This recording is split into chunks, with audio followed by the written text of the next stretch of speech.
കോൺഗ്രസുമായി ഇടഞ്ഞു നിൽക്കുന്ന ACC working committee അംഗം ശശി തരൂർ എംപിക്കെതിരെ രൂക്ഷ വിമർശനവുമായി കെ മുരളീധരൻ.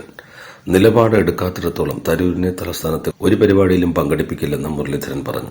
നടപടി വേണോ വേണ്ടയോ എന്ന കാര്യം ദേശീയ നേതൃത്വമാണ് തീരുമാനിക്കേണ്ടത്. തരൂരിന്റെ കാര്യം പാർട്ടി വിട്ടതാണ്.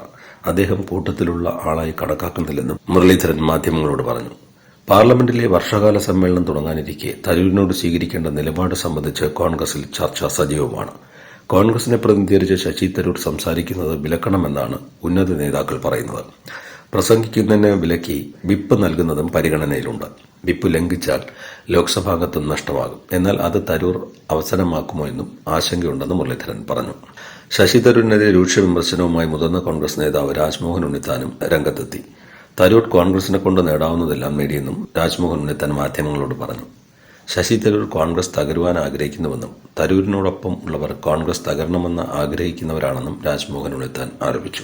തരൂരിനെതിരെ അന്തിമമായ തീരുമാനം കോൺഗ്രസ് ഹൈക്കമാൻഡ് എടുക്കുമെന്നും അദ്ദേഹം പറഞ്ഞു.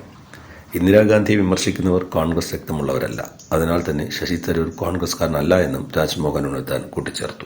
എന്നാൽ സംസ്ഥാനത്തെ കോൺഗ്രസ് നേതാക്കളുടെ വിമർശനത്തെ അവഗണിച്ച് ശശി തരൂരും പ്രതികരിച്ചു. ആരെക്കുറിച്ചും ഒന്നും പറയുന്നില്ലെന്ന് ശശി തരൂർ പറഞ്ഞു. വിമർശനങ്ങളിൽ ആർക്കെതിരെയും ഒരു പരാതിയുമില്ലെന്നും വിമർശനവുമില്ലെന്നും ശശി തരൂർ വ്യക്തമാക്കി.